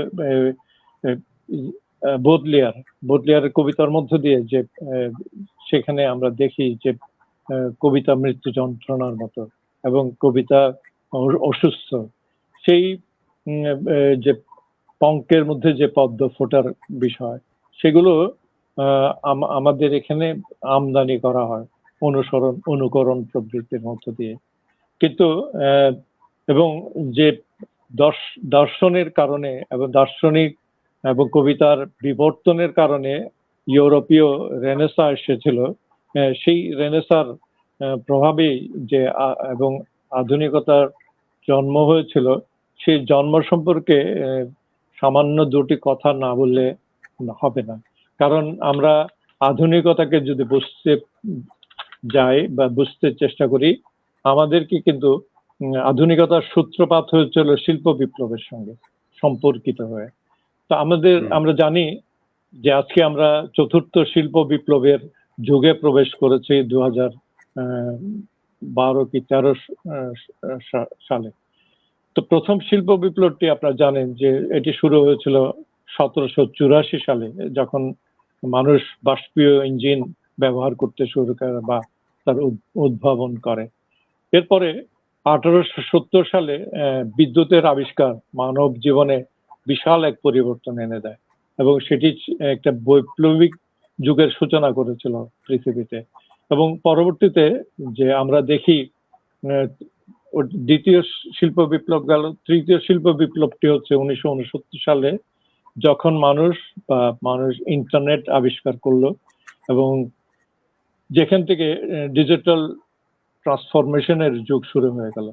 এবং সেই সময়ের যে তৃতীয় শিল্প বিপ্লব, আবার তিনটি শিল্প বিপ্লবকে যে ঘিরে আজকে যে চতুর্থ শিল্প বিপ্লব বলছি আমরা, সেটি কিন্তু একটা আমাদের নতুন একটা জীবন দর্শনের সামনে এনে দাঁড় করিয়ে দিয়েছে।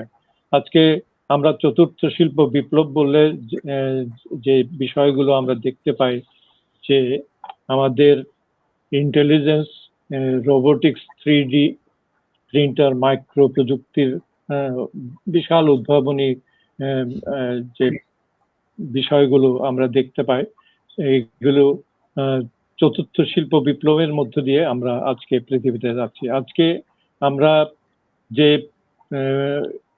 তিনটে শিল্প বিপ্লবের মধ্য দিয়ে আমরা এগিয়েছি, আজকে একদিনেই আমরা নানা ক্ষেত্রে আমরা প্রযুক্তিকে ব্যবহার করছি, আমরা কৃত্রিম বুদ্ধিমত্তাকে ব্যবহার করছি, আমরা কম্পিউটার প্রযুক্তিকে ব্যবহার করছি, আমরা নানাভাবে এই বিষয়গুলোকে আজকে এমন একটি পর্যায়ে গিয়ে পৌঁছেছে যে সেটি মানুষের যে বিশাল সম্ভাবনা এবং মানুষের যে কাজের ক্ষেত্র সেটিকে সীমিত করে দিচ্ছে, আবার মানুষকে বৃহত্তর একটি পরিসরে উন্মুক্ত করে দিয়েছে। তো সেই শিল্প বিপ্লবের পর্যায়ে যে আধুনিকতার সৃষ্টি হয়েছিল, সেই আধুনিকতা আমাদের দেশে যখন আসে 30-এর দশকে, তখন কলকাতায় এবং ঢাকা থেকে যাওয়া বুদ্ধদেব বসু বলতে গেলে আধা গ্রাম, একটি আধা শহরে পর্যায়ের একটি সময়ে তারা ইউরোপীয় যে বিশাল পরিবর্তন, সেটিকে এক ধরনের কৃত্রিমতার মধ্যে ধরার চেষ্টা করেছিল। এবং কৃত্রিমতার মধ্যে ধরার চেষ্টা করতে গিয়ে আমরা দেখি যে তারা অহেতুক যৌনতার আশ্রয় নিচ্ছেন, অহেতুক নৃশংসার আশ্রয় নিচ্ছেন, অহেতুক কবিতাকে দুর্বোধ্য করছেন, অহেতুক তার ট্রেডিশনকে বা আমাদের যে আর্থসামাজিক আমাদের চারপাশের যে জীবন অভিজ্ঞতা সেটিকে অস্বীকার করছেন। এবং এই অস্বীকার প্রবণতা এমন পর্যায়ে গিয়ে পৌঁছায় যে তারা পরবর্তীতে সুনীল রায় সে বলছেন যে রবীন্দ্র রচনাবলী পাপসে লুটায়।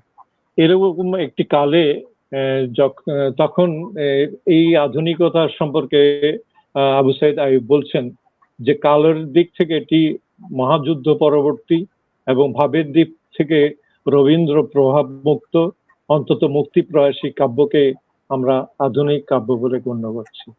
এখন আমি অনেককে বলতে শুনি আধুনিক কবিতা নাকি চিরন্তন, আমাদের পৃথিবীর যা কিছুই সবকিছু আধুনিক, কিন্তু আধুনিকতা নিজেই একটি দর্শন, নিজেই একটি কনসেপ্ট। এই কথাটি আমরা ভুলে যাই। যেমন বুদ্ধদেব বসু নিজেই বলছেন বাংলা কাব্যে এই আধুনিক কবিতা এমন একটা পদার্থ, আধুনিক কবিতা এমন কোনো পদার্থ নয় যাকে একটি চিহ্ন দ্বারা অবিকল ভাবে শনাক্ত করা যায়। একে বলা যেতে পারে বিদ্রোহের প্রতিবাদের কবিতা, সংশয়ের ক্লান্তির সন্ধানে, আবার এরই মধ্যে প্রকাশ পেয়েছে বিস্ময়ের জাগরণ, জীবনের আনন্দ, বিশ্ববিধানে আস্থাবান চিত্তবৃত্তি, আশা অনুরাস্য ইত্যাদি। সুতরাং আমরা দেখতে পাচ্ছি যে আধুনিকতা একটি পর্ব, আধুনিকতা একটি কনসেপ্ট। তার আগে কি ছিল? তার আগে ক্লাসিক্যাল যুগ ছিল, মডার্ন যুগ ছিল, তার আগে রোমান্টিক যুগ ছিল। তো সেগুলোকে পেরিয়ে অস্বীকার করে শিল্প বিপ্লবের হাত ধরেই যে আধুনিকতার সূত্রপাত হয়, আজকে আমরা সেটিকে বলছি যে সেটি চিরন্তন। আধুনিকতা সর্বকালেই ছিল।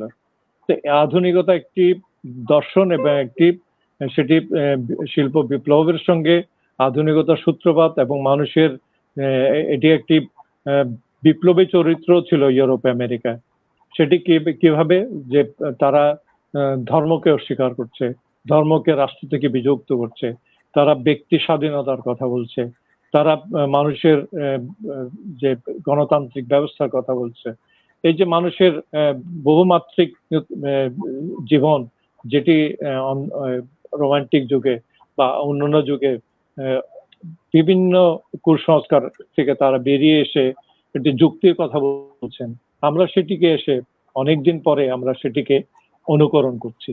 তো এই অনুকরণ জীবনানন্দ সেটি থেকে আলাদাভাবে বলছেন। তিনি বলছেন বাংলা কাব্যে, আমরা মনে হয় একটু আমি সংক্ষেপে করব, একটু সংক্ষিপ্ত করতে হবে সময়টা শেষের দিকে। হ্যাঁ, বাংলা কাব্যে সেটি হচ্ছে আপনি উত্তরাধুনিকতার তো 5টা সংখ্যা করেছেন।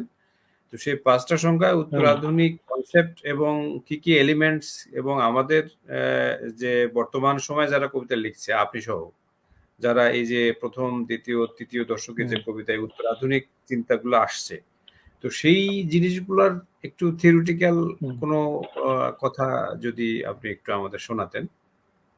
থিওরিটিক্যাল কথা আমি মানে এটা দীর্ঘ ইতিহাস তো আছেই, 1 2 3 4 সেটা আছে, কিন্তু আমার একটি বই প্রকাশিত হয়েছে, আপনারা এটা দেখেছেন, এটি বাতিঘরতে প্রকাশ হয়েছিল, দ্বিতীয় এডিশন। এটি হচ্ছে নতুন উত্তরাধুনিকতা নতুন অন্যয়ের পরিপ্রেক্ষিত। তো এই গ্রন্থটিতে আমি অনেকগুলো ভাগ করেছি, যেমন কবিতার বিবর্তন, উত্তরাধুনিক কবিতা ও নতুন অন্যয়ের পরিপ্রেক্ষিত, বাংলা কবিতার ক্রান্তি লগ্নে, যে আমরা বলছি যে এখন আর আধুনিকতার সময় নয়, সেখান থেকে বেরিয়ে আমরা আমাদের কবিতাকে ইতিহাস ঐতিহ্য সংলগ্ন করব। আমরা যে সূত্রটি নজরুল পর্যন্ত ছিল আমাদের দীর্ঘকালীন যে সূত্র, সেই সূত্রটিকে আমরা বিসর্জন দিয়েছিলাম 30-এ। পরবর্তীকালে আমরা সেটিরই প্রতিপালন করেছি, সেটিরই অনুসরণ করে আমরা 80 দশক পর্যন্ত এসেছি। এর মধ্যে উল্লেখযোগ্য অনেক চিরন্তন কবিতা বা অনেক ক্লাসিক্যাল কবিতা রচিত হয়েছে, সেটি হয়েছে। কিন্তু আমরা যে কথাটি বলতে চাই সেটি হচ্ছে সেখান থেকে বেরিয়ে যাওয়া প্রসঙ্গ এবং নতুন একটি কাব্য ভাবনার অনুসন্ধান করা। তো এখানে আরেকটি চ্যাপ্টার আছে, উত্তরাধুনিক কবিতা মিত ও লোককথার অনুষঙ্গ, ঔপনিবেশিকতার স্বরূপ। আমরা যে উপনিবেশ থেকে বেরিয়ে আসার চেষ্টা করছি সেটির কথা বলতে চাইছি। উত্তরাধুনিক জীবনানন্দ বলেছেন উত্তর ব্যক্তি সত্তার সূত্র, সেটি এখানে আসছে। এবং আজকে যে আরেকটি কথা আসছে যে পোস্ট মডার্নিজম, যে পশ্চিমা পোস্ট মডার্নিজম, সেটি আপনারা অনেকে জানেন যে ওই যে আধুনিকতা থেকে বেরিয়ে গিয়ে বা মনে হলো যে পোস্ট মডার্নিজম, উত্তরাধুনিকতা কিংবা আধুনিকোত্তর সব কি একই জিনিস, না এটাতেও আবার কোনো আপনারা কোনো নতুন চিন্তা? সেটাই বলতে চাচ্ছি আমি, ওরা ওদের ভাবেই যে পোস্ট মডার্নিজম, মডার্নিজমের বিয়ন্ড মডার্নিজম, পোস্ট মডার্নিজম এগুলি বলা হচ্ছে, এগুলি তাদের যে দীর্ঘকালীন দার্শনিক চেষ্টা এবং কবিতার ক্ষেত্রে, সাহিত্যের ক্ষেত্রে তাদের যে চলন, সেটিকে 30-এর দশকে এসে মিশেল ফুকো এবং দারিদা, আরো পরে এসে ইহাব হাসান, লিন্ডা হাচিয়ন, এরকম অনেকেই চেষ্টা করছেন যে বিশেষ করে রাশিয়ার, সোভিয়েত ইউনিয়নের পতনের পরে যে বিশ্ব ওয়ার্ল্ড অর্ডার কোন দিকে যাবে, যে এক এবং পুঁজিবাদ যে তার বেঁচে থাকার জন্য তার যুদ্ধের প্রয়োজন হয়। যখন কোল্ড ওয়ার শেষ হয়ে গেল, সোভিয়েত ইউনিয়ন ভেঙে পড়লো, তখন যে মানুষের তার বেঁচে থাকার যে উপায় সেটি সন্ধান করছিলেন, যে আধুনিকতার উত্তরণ বা পুঁজিবাদকে টিকিয়ে রাখার জন্য পোস্ট মডার্নিজমের উদ্ভব। এবং এই সমস্ত দার্শনিক যাদের কথা বললাম, তারা কিন্তু এই আধুনিকতাকে অস্বীকার করছে না, বা সেই জীবন ব্যবস্থা, ইউরোপীয় জীবন, তাকে অস্বীকার করছে না, কিন্তু তাকে রেখে নতুন যে আধুনিকতার ফেজ, মডার্নিজমের ফেজ, তারা সেটিকে পোস্ট মডার্নিজম বলছে। আমরাও যদি সেটি, আমরাও চোখ বন্ধ করে থাকার বিষয় নয়, সেটি পশ্চিমবঙ্গে যেভাবে বাংলাদেশেও আমরা যে কথাটা ভাবছি যে তারাও ভাবছে আধুনিকতার থেকে বেরিয়ে গিয়ে একটা নতুন বিশ্ব ব্যবস্থা তৈরির, বা তাদের মতো করে আমরা ভাবছি যে আমাদের যে সমাজ ব্যবস্থা, আমাদের যে জীবনধারা, সেটিকে আমরা যে আধুনিকতা সেটিকে যে অবক্ষয়ের একটা পর্যায়ে নিয়ে গিয়েছিল, বিশেষ করে শিল্প সাহিত্যে, সেটিকে পুনরুদ্ধার করা, সেটিকে সংযোগ স্থাপন করা। তো এইখানে সেটি বড় ধরনের ঢাকায় পোস্ট মডার্নিজম এবং উত্তর আধুনিকতা নিয়ে বিভ্রান্তি তৈরি করা হয়েছে। তো আমি সে সময় একটি 90 দশকে একটি আর্টিকেল লিখেছিলাম, এবং মৌলবাদের সঙ্গে অনেকটা সম্পৃক্ত করা হচ্ছে। আপনারা জানেন যে পশ্চিমা যে ভাব জগৎ, সেখানেও কিন্তু যে আধুনিকতার যে অবক্ষয়, যে ক্লান্তি, নৈরাশ্য, হতাশা, সেখান থেকে বেরিয়ে তারা আবার পরিবার গঠন করতে যাচ্ছে। তারা আবার বলছে যে আমাদের ধর্মে ফিরতে হবে। বিশেষ করে ড্যানিয়েল ভ্যাল, তিনি বলছেন যে ধর্মই হচ্ছে এখন মানুষকে শান্তি দেওয়ার জন্য, বিশেষ করে ইউরোপ আমেরিকান বা পশ্চিমাদের শান্তি দেওয়ার জন্য ধর্মকে পুনরুজ্জীবিত করতে হবে। তো এখানে আমাদের বিরুদ্ধে সে কথাটি বলা হচ্ছে উত্তর আধুনিকতাকে সমার্থক করে পোস্ট মডার্নিজম। সেজন্য আমি একটি আর্টিকেল লিখেছিলাম, মৌলবাদ, পোস্ট মডার্নিজম ও উত্তর আধুনিকতা বিভ্রান্তির প্রতি উত্তর। সেখানে আমি দেখাবার চেষ্টা করেছিলাম পোস্ট মডার্নিজম কি, এবং আমরা যে 4টি সংখ্যা করেছিলাম 2020-এর, এটা বাদ দিলেও 4টি সংখ্যায়, প্রতিটি সংখ্যায় আমরা পশ্চিমের যে পোস্ট মডার্নিজম সেটির একটি কোডপত্র করতাম, যাতে আমরা যে উত্তর আধুনিকতার কথা বলি এবং পশ্চিমে যে পোস্ট মডার্নিজমের কাজ হচ্ছে, যারা কাজ করছেন তাদের সঙ্গে আমাদের যে চিন্তাগত, ভাবগত বা দর্শনগত যে পার্থক্যের জায়গাটি, আবার কোনো কোনো ক্ষেত্রে যে সমার্থক জায়গাগুলোকে আমরা কিভাবে নিচ্ছি, সেগুলো কিন্তু আমরা ব্যাখ্যা করার চেষ্টা করেছি। এখন যদি আপনি ইকোলজির কথা বলেন, এখন পরিবেশ গোটা বিশ্বের, পশ্চিমা বিশ্বের জন্য সমস্যা না, আমাদের জন্য সমস্যা। আজকে নারী যে সহিংসতার শিকার, সেখান থেকে ফেমিনিজমের উদ্ভব, সেটিরও আমাদের বিষয়। দারিদা আরেকটি কথা বলছেন যে বিশেষ করে সোভিয়েত ইউনিয়নের পতনের পর যে মার্কস, এই যে আমি কথাগুলো বলেছিলাম যে চতুর্থ শিল্প বিপ্লব, তিনি তো দ্বিতীয় শিল্প বিপ্লবও দেখে যাননি ওইভাবে, কিন্তু আজকে চতুর্থ শিল্প বিপ্লবে এসে যে মানে বৈশ্বিক জ্ঞানের ক্ষেত্রে বা বৈশ্বিক প্রযুক্তির ক্ষেত্রে যে বিশাল পরিবর্তন ঘটেছে, মানুষের চিন্তার পরিধি, মেশিন তাকে, মেশিনই তার চিন্তার পরিধিকে বাড়িয়ে দিচ্ছে, তার জ্ঞানের জগৎ উন্মুক্ত। আজকে গ্লোবাল ভিলেজে আমরা বসবাস করছি। এরকম একটি সময়ে যে আমরা আসলে সেখান থেকে তো বন্ধ করে রাখা যায় না, দুয়ার আগলে রাখা যায় না, কিন্তু সেটিকে নিয়ে আত্মস্থ করে আমরা কিভাবে আমাদের ভেতরকার আমাদের কবিতার কি অবস্থা দাঁড়াবে, আমাদের কবিতা কি হবে, সেটা হচ্ছে বিষয়। সেটা আরেকটি আমি যে আর্টিকেলটি লিখেছিলাম, সেটি হচ্ছে উত্তর আধুনিক কাব্য ভাষার সূত্র অনুসন্ধান। আপনি যে বিষয়টি বলতে চাচ্ছিলেন যে আধুনিক কবিতার চরিত্র যদি আমরা না বুঝি, তাহলে সেটা থেকে বেরিয়ে যাওয়ার, আমি যদি রোগটাই নির্ণয় করতে না পারি, সেটা উপশম করব কিভাবে? আমরা আগে আধুনিকতাকে যদি সঠিকভাবে বুঝতে পারি, আধুনিকতার চরিত্র লক্ষণটাকে বুঝতে পারি, তাহলে আমরা উত্তর আধুনিকতা কি সেটিকে আমরা জানতে পারবো। এতগুলি যে আমরা আর্টিকেল লেখা হলো, এবং এই উত্তর আধুনিকতার উপর পশ্চিমবঙ্গে এবং আসাম বিশ্ববিদ্যালয়ের পিএইচডি করা হয়েছে। সুতরাং বিষয়টি একাডেমিক্যালিও সেটি গৃহীত হয়েছে। তো গৃহীত হওয়ার কারণ কি? আমি এই আর্টিকেলে কবিতার ভাষা নির্ণয়ের চেষ্টা করেছি।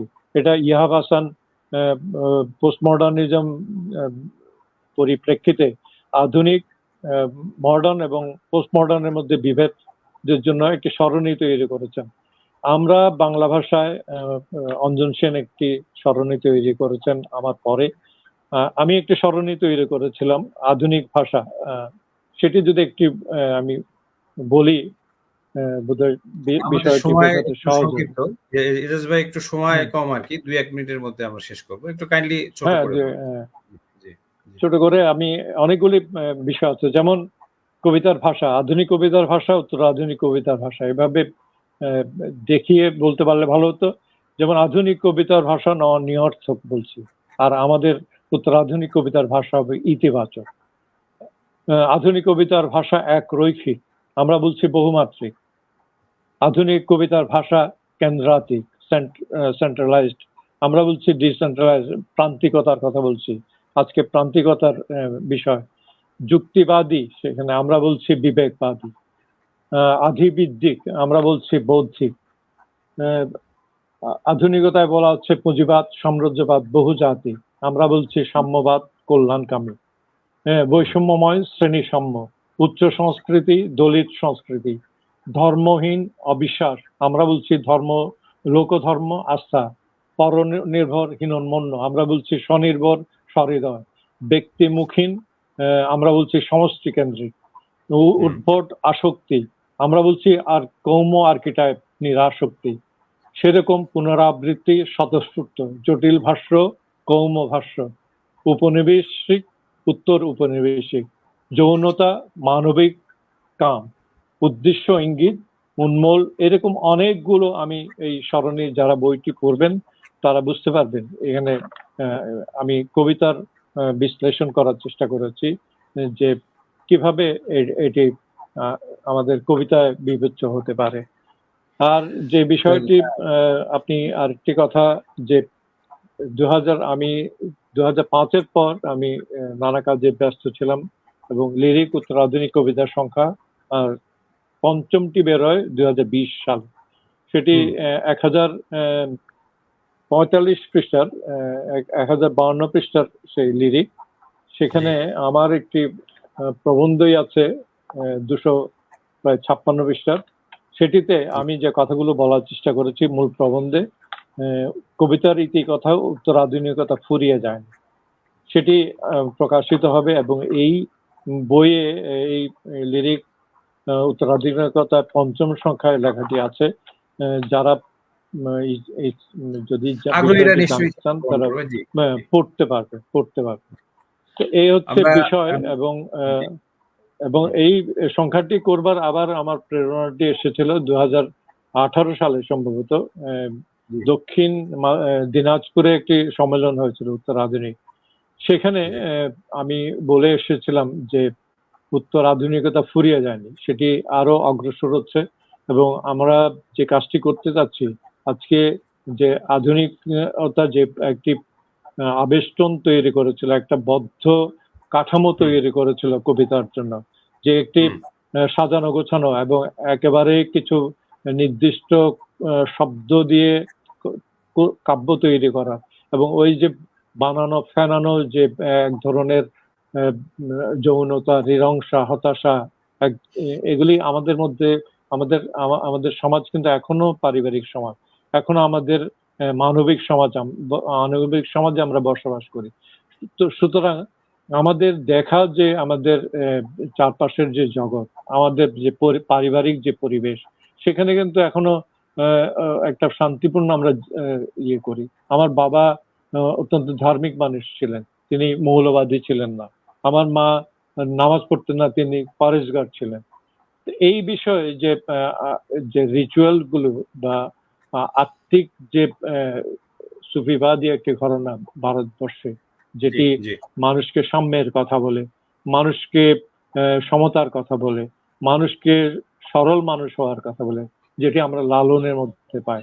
আজকে লালন নিয়ে আমরা সে সময় কথা বলেছিলাম যে লালনকে আমাদের কবিতার যে ভাব, সে ভাবের মধ্যে লালনের আমরা অনেক বিষয়গুলো দেখতে পেয়েছিলাম।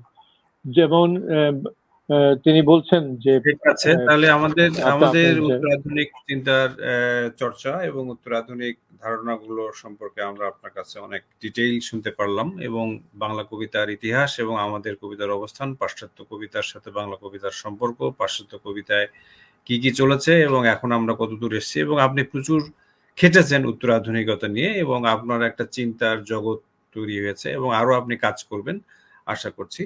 আমাদের সময়ের কারণে আসলে এজাজ ভাইকে আমাদের একটু মানে একটু থামতে হচ্ছে। এজাজ ভাই আরো আমরা পরবর্তীতে উত্তরাধুনিকতা নিয়ে একটা সেমিনার সিম্পোজিয়াম কিংবা এরকম একটা বড় দীর্ঘ আড্ডা করতে পারি। তখন এজাজ ভাইকে আমরা ডাকবো। আপনি যে দীর্ঘ কোনো সময় দিয়েছেন, আমাদের দর্শক শ্রোতা অগণিত তারা আপনাকে নানাভাবে কমেন্ট করেছেন। তারা আপনার এই উত্তরাধুনিক চর্চা সম্পর্কে জানতে চায়, আখতারুজ্জামান ইলিয়াস সংখ্যাটা পাওয়া যাবে কিনা সে সম্পর্কে জানতে চায়। এই সমস্ত বিষয় নিয়ে তারা কমেন্ট করছে, তারা আপনাকে শুভেচ্ছা জানাচ্ছে এবং আমি দুই বাংলা থেকে যে সমস্ত পেয়েছি তারা আপনাকে এই সমস্ত কাজের জন্য তারা বলছে যে এটা অনেক জটিল টেক্সট, এটা উনি কাজ করছেন, আমরা দেখার অপেক্ষা এবং তার বই পুস্তকগুলো সংগ্রহ করবো। বিশেষ করে লেটেস্ট যে সংখ্যাটি আপনার হয়েছে সেখানে আপনি যে 250 পৃষ্ঠার উপরে লিখেছেন সেটা সম্পর্কে অনেক আগ্রহ পোষণ করছে। তো আজকের মতো আমরা শেষ করে আসবো আমাদের বই আকারে। জি জি, সেটা আমি 80-90 দশক পর্যন্ত শেষ করেছি। সেটির উত্তরাধুনিক যে পর্ব, সেটি হচ্ছে আধুনিক পর্বে আমাদের 1000 বছরের ইতিহাসের যে ধারাক্রম, কবিতা ধারাক্রম, 30-এর যে ধারা, পরবর্তীতে যে আমাদের একটা ইসলামী ধারা, পরবর্তীতে সেখানে যে আমাদের একটা মার্ক্সীয় ধারা, বিপ্লবী ধারা, সেগুলো সব ধারাকে আমি পর্যায়ক্রমিক ভাবে বিশ্লেষণ করে 90 পর্যন্ত এই 255 পৃষ্ঠার সে প্রবন্ধটি ঠিক করেছি। পরবর্তী যে অংশ লিরিক হয়তো ষষ্ঠ সংখ্যা বেরোবে উত্তরাধুনিক, সেখানে আমি আমাদের যে উত্তরাধুনিক পর্ব সেটি কিভাবে কাজ করছে, সেটি কোন তাত্ত্বিক ভিত্তি কি, সেটির কবিতা কারা কিভাবে লিখছে বা সফল কবিতা কারা লিখেছেন বা তরুণ প্রজন্মের উপর বা এই সময়ের কবিতার উপর সেটির যে প্রভাব, সেটি নিয়ে আমি একটি লেখা তৈরি করছি। সেটি তৈরি হয়ে গেলে উত্তরাধুনিক ষষ্ঠ সংখ্যা বেরোলে সেটি পূর্ণাঙ্গ বই আকারে প্রকাশ হবে। আশা করছি আগামী বই মেলায় সেটি পাওয়া যাবে। আর আমি অনুরোধ করব যারা যে লিরিক এখনো হয়তো কিছু সংখ্যা পাওয়া যেতে পারে, সেটি আপনারা জানেন যে প্রচুর মানুষ সেটি সম্পর্কে জানতে চায় এবং সেটি বিক্রি হয়েছে প্রচুর। এবং আরেকটি যে আমার আপনারা জানেন যে আমার একটি বই প্রকাশিত হয়েছে যে উত্তরাধুনিকতার আমরা যে 5টি সংখ্যা করেছি সেটি পাঠকদের জন্য আমি সংবাদটি দিচ্ছি। এই গত ফেব্রুয়ারির বই মেলায় আমার একটি বই প্রকাশ হয়েছে পুণ্ড প্রকাশনী থেকে। সেটি হচ্ছে প্রায় 800+ পৃষ্ঠার বই। সেটি হচ্ছে উত্তরাধুনিকতা 1993 থেকে 2023, এই সময়কালের মধ্যে উল্লেখযোগ্য যে প্রবন্ধগুলো, নিবন্ধগুলো, সেগুলো আমার সম্পাদনায় এবং বেরিয়েছে। এবং সেটি যদি পাঠকরা সংগ্রহ করেন তাহলে আমি মনে করি যে বিভ্রান্তি রয়েছে সেটি দূর হতে পারে। হ্যাঁ, ঠিক আছে, আপনাকে অনেক ধন্যবাদ, আপনি সময় দিয়েছেন এস ভাই। আবার নিশ্চয়ই কোনো সময় কোনো অনুষ্ঠানে দেখা হবে।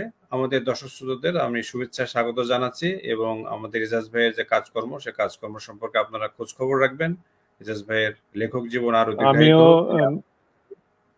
আমিও কারা শুনেছেন আমি জানি না, এবং আমি বিষয়গুলো সঠিকভাবে উপস্থাপন করতে পেরেছি কিনা যারা শ্রোতা তাদের সামনে, তো শ্রোতারাও জানেন এবং আপনিও জানেন, আমরা সবাই জানি যে বিষয়টি একটা তাত্ত্বিক বিষয়। তাত্ত্বিক বিষয়টি একটি সেমিনারের প্রয়োজন, একটি পেপারের প্রয়োজন। শুধু মুখে মুখে বলে এটা কতটা আমি বার্তাটা পৌঁছাতে পেরেছি জানি না। যারা শুনেছেন সবাইকে কৃতজ্ঞতা জানাচ্ছি, তারা যে ছিলেন, এবং বিশেষ করে আবারও আপনাকে এবং চিহ্নকে যে তারা 39তম এই আসরটিতে আমাকে সম্পৃক্ত করেছেন। সবাইকে আমি অভিনন্দন জানাচ্ছি, শুভেচ্ছা জানাচ্ছি। ধন্যবাদ এস ভাই, ভালো থাকবেন আপনি, আবার নিশ্চয়ই দেখা হবে। শুভেচ্ছা সকলকে। আমরা নিশ্চয়ই শুভেচ্ছা। আগামী পর্বে অন্য কোনো অতিথির সঙ্গে দেখা হবে। আপনাদের সবাই ভালো থাকবেন। ধন্যবাদ সবাই।